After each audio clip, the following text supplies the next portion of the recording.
Thank you all for joining.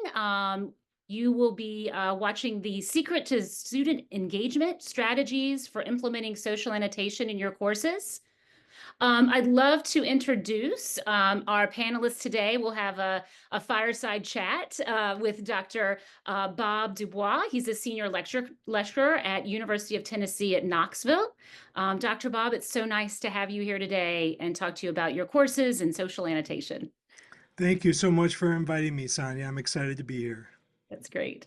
We'll go ahead and get started. Why don't we start just by telling us a little bit about the courses you teach, your background, and the types of content, and a little bit more about just your work in the classroom. Absolutely. So I'm kind of unique in that I spent the first half of my life working out in the world of work as a industrial organizational psychologist. And in midlife, went back to school to get my PhD and immediately started teaching at a community college. And in 2019, joined the University of Tennessee. And I teach a variety of classes. Having worked at a community college, I teach general psych, I've taught developmental psych, child psych, abnormal psychology, ethics course.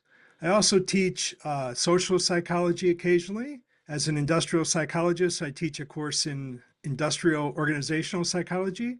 And then I teach some graduate classes, particularly classes in how to teach psychology and how to teach psychology online. That's great. Yes, that wide breadth of courses there. That's wonderful. Maybe we'll start with just how did you first discover hypothesis, and what made you decide to incorporate social annotation into your teaching in the classroom? Yeah, so I can't remember when Perusall came out, but that was when I kind of discovered social annotation. I will admit that prior to that, I was kind of aware in the background that Hypothesis was a application used online for critical thinking, but and kind of had wished that it had been available. And so when I started teaching a class asynchronously at the university, and we used VitalSource as a provider for our book. That's when I really started discovering that Hypothesis would work really well with VitalSource. And I'd also had some my own personal beefs with Perusall in terms of having to purchase the book directly through Perusall. And so I really liked using VitalSource and partnering with Hypothesis to engage in social annotation. I would probably admit that for years I had been wishing there had been something like this, and try my best to create a conversation that students can have as they read. But having Hypothesis has just made it much, much easier. And it really was a game changer this past fall in my asynchronous course. Mhm. That's great. Just a one housekeeping item for those that are listening. If you do have any questions for Dr. Bob, please put them in the Q&A section. I'll be checking that periodically and ask those questions of him. So please feel free to ask any questions along the way, and we'll include those in our conversation. Thinking about all the courses that you're teaching and just the different levels of the students. Have you seen a change in students and how they're engaging with material over the course of the years that you've been teaching? Yes, I would say in general, there has been kind of an attitude among students that reading is something they see as busy work. Mhm. And often they have been reinforced for so long to believe that learning is memorization that they kind of don't seem that excited about engaging in critical inquiry and kind of engaged inquiry together. And so that was one of the main reasons I wanted to incorporate much more opportunity for engagement at the time that students are actually reading, so that they could kind of learn how to think critically as they read, and also learn how to do some things as they read that are far better than attempting to memorize content. So things that encouraged space practice and deep processing as well as retrieval practice. And so it had been a frustration for me that the way that learning management systems and other things that have worked in the past is that you had to leave the actual learning materials in order to engage in conversations. And to me, that is a critical flaw because at the time that people are engaging, to me, is the time we want to get them thinking and we want to get them collaborating with others. Great. You spoke a little bit about some of those strategies and what you how you use hypothesis, but could you give a couple of examples of just some of the assignments that you use and some specifics to how you incorporate social annotation? Yeah, so one of the things that I want students doing is doing the kinds of things as they read that are going to help them and help others learn. And so, in terms of deep processing, I want students to think about a richer kind of understanding of what they're learning than simply, the factoid or the definition of a concept.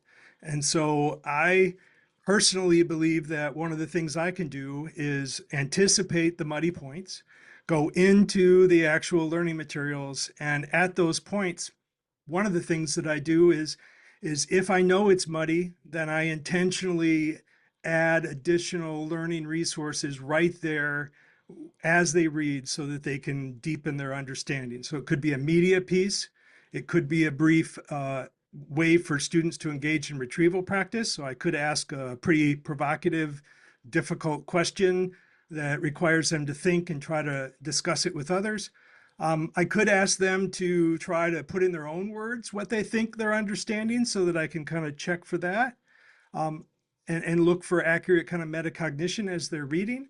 And then I can even do things like ask students to create graphic organizers or concept maps or other things that help them kind of see the forest from the trees and really make the connections across concepts I want.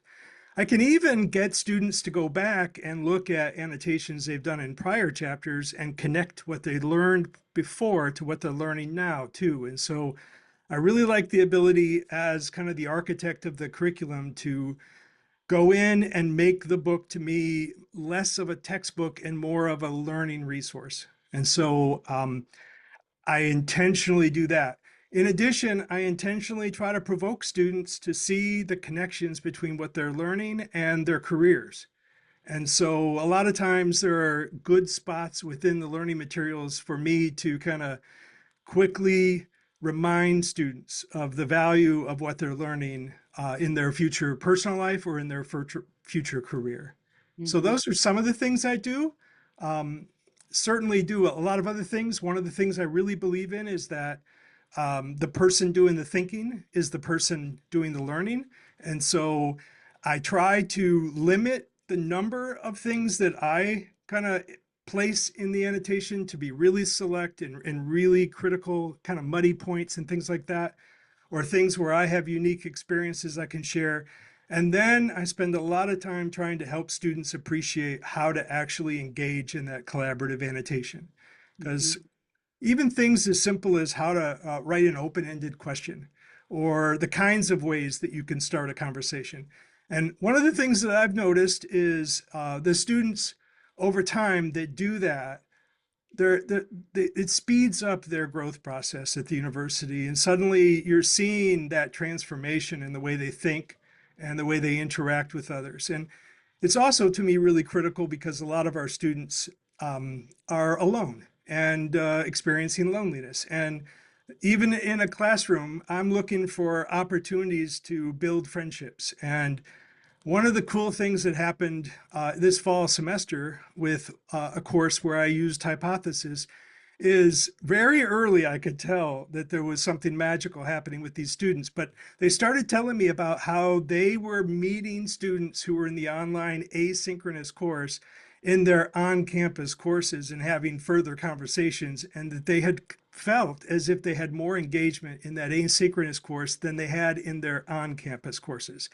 And so something as simple as giving them the opportunity to talk with others about stuff that I think is really cool helps to build those kind of friendships and those connections that really do go beyond the classroom. And I think that's an important outcome too. Yeah, that's a wonderful example there. We hear that from other faculty that are teaching those types of courses when they started to use hypothesis, that students just became connected. They're so used to be, they're very used to be able to communicate in that sort of a way, and so it's just it did create some friendships as they started to dive into the course content. So that's wonderful. Question, one another piece of feedback that I hear from other faculty members is that in some cases they will really see the students having a deeper discussion when they come to when you're teaching face to face with the lecturer, and you're able to bring out different voices. So students that may not speak up very often, or they have wonderful things to say, but are more on the introverted side. Do you have any experience with that yourself in your courses after using hypothesis? Absolutely. We have a research methods course, and I coordinate that course for our campus. And we are now using a hypothesis in all of the sections. And I find that the students that are not understanding things and struggling might be really uncomfortable in the classroom, kind of like many of us are, in public, sharing that with the fear of being seen as an imposter or somebody that doesn't really fit in the class and ought to know this stuff. And so what I find is the annotations outside of class really help those students open up. And I'm especially excited now that students can tag me in hypothesis, because that's a feature I've really been looking forward to, because I really would like, when someone is engaged in, deep processing and really trying to learn, I want to make sure that I grease those wheels and get them to keep doing that. And so to me, when they're in the midst of doing that, if they don't understand something, that's going to trigger procrastination. And so I want them to be able to tag me and say, "Hey, Dr. Bob, I'm lost," because I know what that felt like when I was a learner, and I think it would help them move forward. So I can introduce whatever scaffolding that maybe I haven't put in the class to support them if I talk to them, all that kind of stuff. And so I like that. I also like the ability of students to have, really make personal connections together. And sometimes those occur outside of the class because they get familiar with students in the class based on where they sit. But outside of the class, there's much more dynamism to who meets who and how people connect with each other. And sometimes people that might not connect normally feel more comfortable connecting on hypothesis. Mhm. That's great. One thing I'll note, Dr. Bob mentioned that we rolled out today, if you weren't in our keynote this morning and didn't get to hear that, at mentions within our LMS app. So you will be able to at mention faculty members, professors that are, and other students that are in the course. So excited to have that live. We do have a question from the audience that goes on with what you were just discussing. So the question, there's a little bit of background and then a question. I think that in social annotation environments, the brightest minds may spend their time guiding, correcting, or enriching the average discussion. Their individual brilliance can be veiled beneath a sea of reactive dialogue, where their deep thoughts are spent uplifting others. Instructors focusing on group participation may overlook the subtle quality of the few who give more than they take. The dilemma is equity. It urges shared engagement, while excellence demands recognition of the exceptional. What are your thoughts? Well, I totally get that. One of the things that I think is really helpful is when some of these peers who really do understand the content better and can think about it more deeply and do a significant amount of work in hypothesis to engage in dialogue, when they participate, I see them as kind of scaffolding for others. So I see, I like to have myself be perceived as a co-learner along with all the other students. And so to me, I like to point out that we all have our unique strengths. And to me, learning is collaborative and social. And so I like it when these people who are, really, really strong engage even more often and kind of take it upon themselves to, in UT terms, carry the torch and really help other students grow, kind of light the path for them too.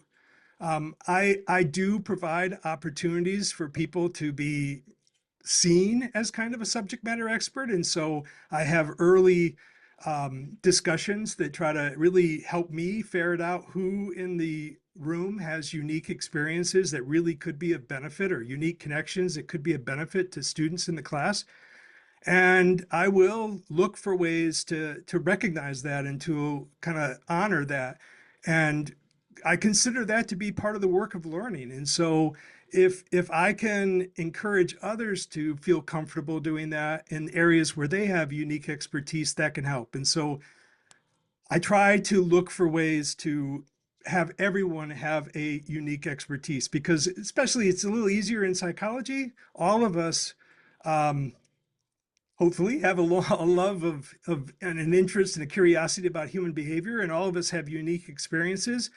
And so it blows my mind when you lift the veil and allow people to kind of communicate openly in hypothesis, how many times people that might normally not have an opportunity to share some of their strengths get an opportunity to do that. And so I really like that, especially I teach both at a community college and at the University of Tennessee. I'm full-time at Tennessee, but I love the diversity of students that I see. And yes, there are some who know how to play the game of academia really well, but I think the hypothesis assignments that I have try to make this less of that and more of let's all deeply process and really try to apply what we're learning to our lives. So I hope that helps.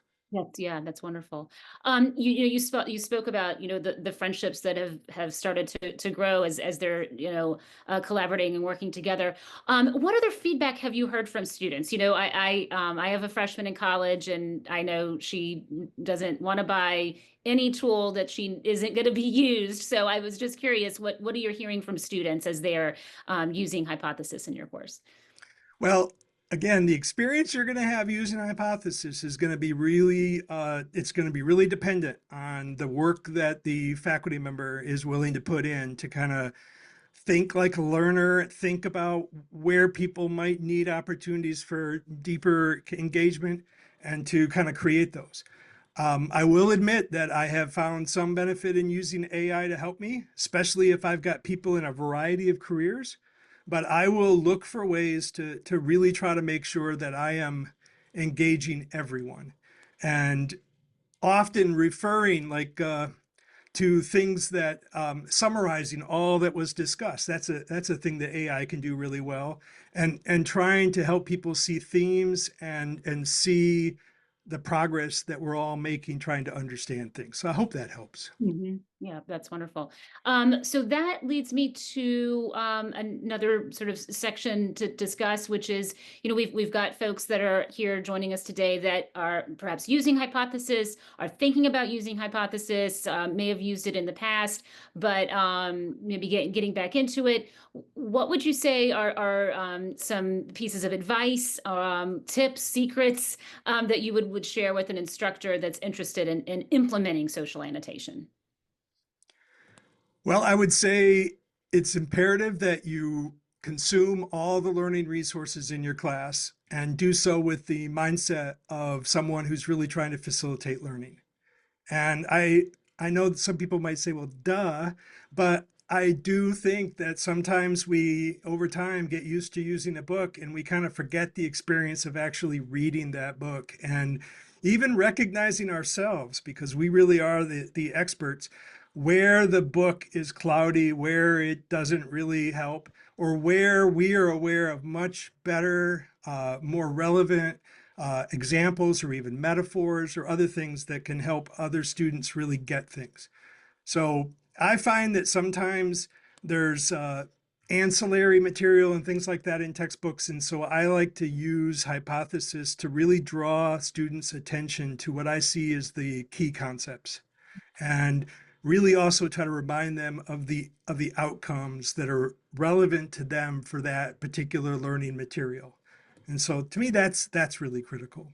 Mm-hmm. I know I've in talking with different faculty across the country, they they will grade annotations, they won't grade annotations. We now, we in all the LMSs, and and you all use Canvas, we integrate with SpeedGrader and the grade books. We also have participatory grading. What is your thought on and how do you do the grading aspect of social annotation? Yeah, so basically, I have been trying lots of different things. I probably in the past have erred on the side of requiring too much of my students. And so and also not allowing enough autonomy. And so one of the things that I've started doing is I have annotations that are required every week, and the annotation it can be a variety of things. It could be an opportunity for a student to let me know that something is really, really muddy and they would like, help really more better understanding it. And so then I can respond with a mini lecture or with other resources or with clarification, etc. And I keep track of those because a lot of times what students annotate that's muddy, that's stuff I missed that I can now think of, and using kind of the +1 approach with universal design for learning, that's something I need to do to add more scaffolding and more support to my class. And so I require one annotation. It could be a muddy point. It could also be a resource. It could be an opportunity for a student to share something that they found valuable as they, as an independent learner, tried to really understand what they were getting at. And then the third thing it could be is a reflection, something that really helps a student share their connections, their unique lived experiences or connections that really could help us all understand that this stuff is actually meaningful and real. Now, those are the three traditional things that I ask students to focus on, but I also have shared a number of other things that students can do. And so I try to model throughout the first couple of weeks the various kinds of annotations that are possible. And there's so many that I could probably continue to model those all course, but I try to at least share a good dozen or so different kinds of ways they could be starting conversations. I see that starting conversations as an incredible skill in the workplace, being able to bring up things, feel comfortable and assertive, and talk about things and your thoughts, your ideas. And then the second thing is I want back and forth dialogue. I want people to really get comfortable with not the kind of dialogue they see in traditional discussion boards where it's all a huge volley on the last hour before it's due. And so I have to literally train the students to think about spacing their work in the course and intentionally posting those annotations and leaving plenty of time for students to have an opportunity to engage. And Mhm. so usually it takes me a week or two to get that everything going well. And I'm usually very kind, giving lots of feedback during the first few weeks. And then usually that's when I'm working super hard. And then I get to start backing off and being more of a co-learner because students know what they're doing. And so to me, I don't want the grade associated with hypothesis to be high stakes. I want it to be something that, I want them deeply processing, and I am going to be adamant in my feedback and support for the first few weeks, getting them to a point where they know exactly what it is that they need to do to always get full credit. On Mhm. that note, I create for the first chapter and also for the syllabus and my schedule um, a guide of sample kind of annotation. So like instead of having a frequently asked questions, I pop those right in as sample annotations. And I also will include samples of annotations that would not earn credit, that would Mhm. not really Mhm. be evidence of deep processing. Yeah, I that try to sounds. do that, but one annotation, two replies. I will tell you, quite a number of people reply a lot more than that. There Mhm. are certainly some who just do their what's required, but I find that that alone is something that students don't typically get in a course in an on-campus course, and Mhm. so I like having that. I like Yeah. having that outside the course while they read. Yeah, that's wonderful. It's we hear a lot, it's the discussion board, the I agree board, and what they do to just, oh, I agree, that's a great point, I agree, I agree. But you're right, when they're starting to read and annotate and having that conversation, it's just, it continues that conversation of the topic that they're learning about. We have about 5 more minutes. I've got another question, and there's another question also in Q&A, so I'll go to that. But if anyone has any questions, please, we've got a few minutes, get those into our Q&A. So the question is, how does Dr. Bob handle the spacing of work within hypothesis and avoid the last minute annotations? Yeah, so I use Remind, which is a tool for keeping students aware kind of day to day of what things are due. I also have a really clear schedule. And in the first couple of weeks, we'll use feedback and opportunities for students to kind of revisit and make right things that they haven't yet gotten themselves a habit of doing. And so I'll do that. And then in terms of trying to grade that, I use Canvas, and Canvas and Hypothesis and Vital Source play really, really well together. I'm able to uh, open the assignment for a chapter or for any kind of learning resource in Canvas in SpeedGrader. I can see the dates that every annotation or comment or reply was posted, and I have space for sharing feedback.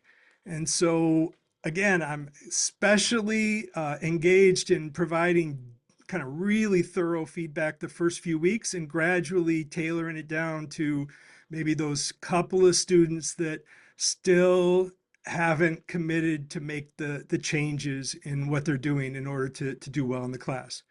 I will also say that the first couple of weeks, if students miss the date to post their annotation, I will give them a opportunity the day after it was due to post it, but then I ask that they double up on their comments. And so I do that as kind of a way to make sure that they recognize this is a serious requirement. And of course, I try to share why, because you're trying to get that back and forth dialogue, you're trying to build community.